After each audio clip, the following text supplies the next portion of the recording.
Hey, welcome back. Today I'm going to talk to you about why average rate of return is just not the thing. I mean, everybody thinks that this is all about what rate of return you make on your money, and the reality is that you're playing a game.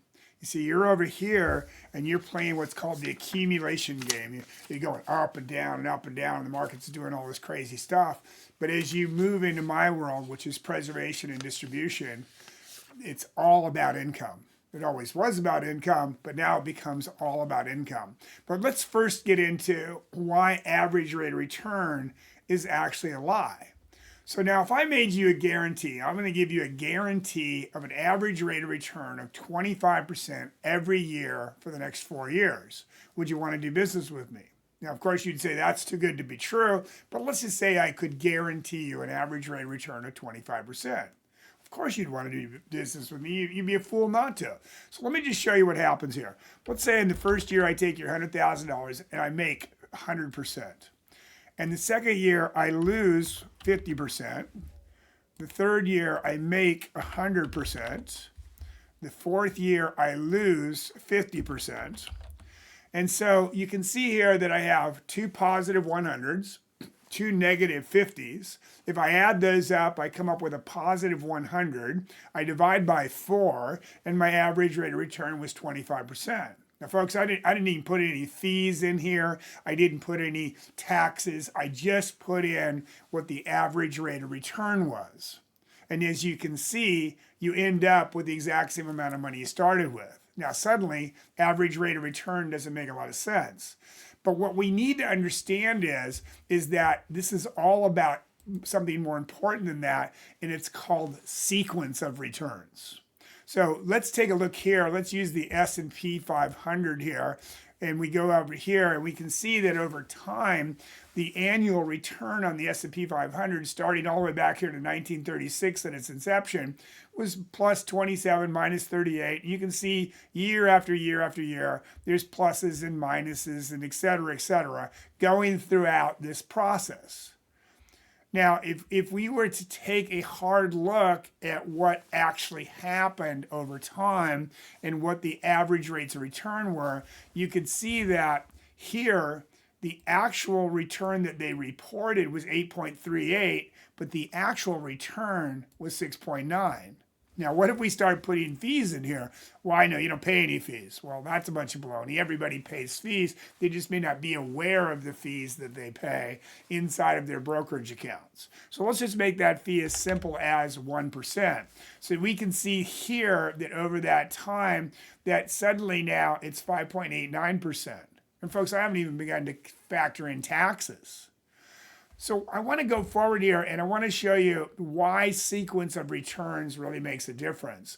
So let's say you've managed to do a really good job in your retirement and you've managed to accumulate that $1 million over here in your account, whether it's in a brokerage account, an IRA, whatever the case may be. And it's 65 and your life expectancy is say 84 years old.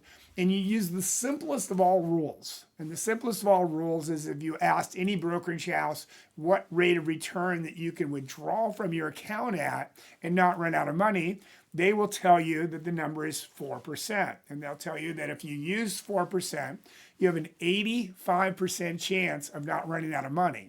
Now, I don't know about you folks, but if I got on a plane and they said to me, ladies and gentlemen, the co-pilot and I have been doing some calculations, and we find that we've got about 85% chance of making it to our destination today, I'm getting off the plane. I don't know about you, but I'm going to get off the plane. So I want to show you why that's important. So you can see you're at 4% withdrawal rate and a 3% inflation. If we use this, and then I'm going to use a period of time that's realistic to all of us, and that is the period of time between the year 2000 and today. So we're going to do a 23-year look back, and we're going to see what happened over that period of time. So we get out here and let's say you've managed to put together that $1 million and you retire just at the wrong time, okay? You get out here and you retire in the year 2000. And you can see that you lost the first year, the second year, the third year. And when we get down here at the bottom, all right, and we're using accumulation, we still end up with our $1 million.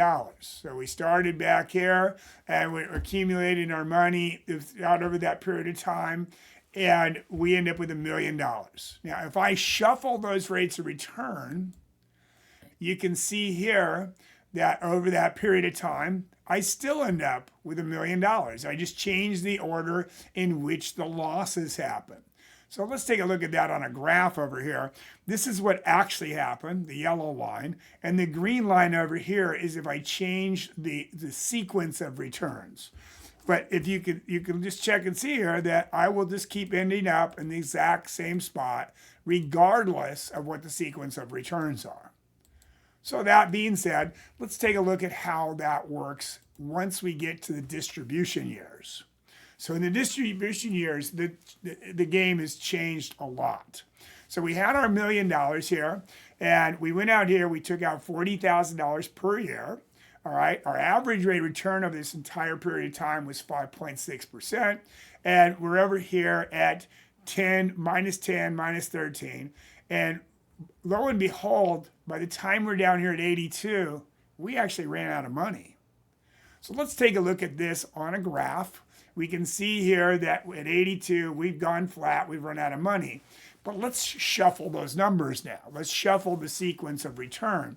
And you can see that based on that sequence of return, depending upon when we take our losses, that in some cases, not only do we not run out of money, we still are doing fairly well. Okay, so throughout this process here, look at this one. This is a great one. I mean, we take our losses over here in the middle of the period of time.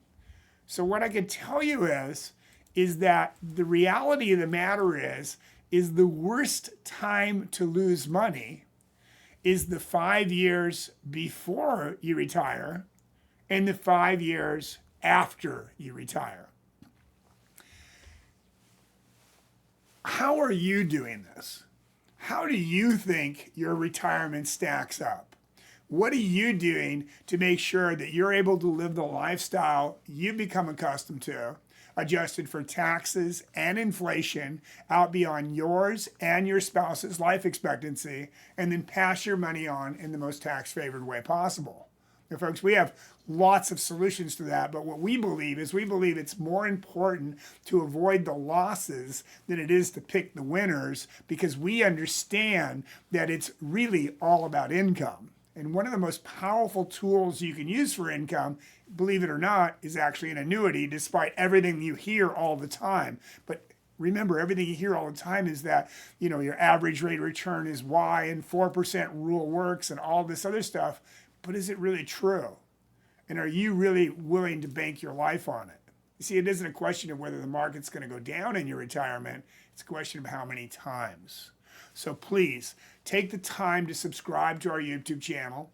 Look at some of the links below down here and go watch some more videos. Share this with your friends. Go out to our website. Look at some of the courses that we have on retirement. And remember to live like you're going to die tomorrow and plan like you're going to live forever, because you just might. Keep smiling, and I look forward to seeing you again soon.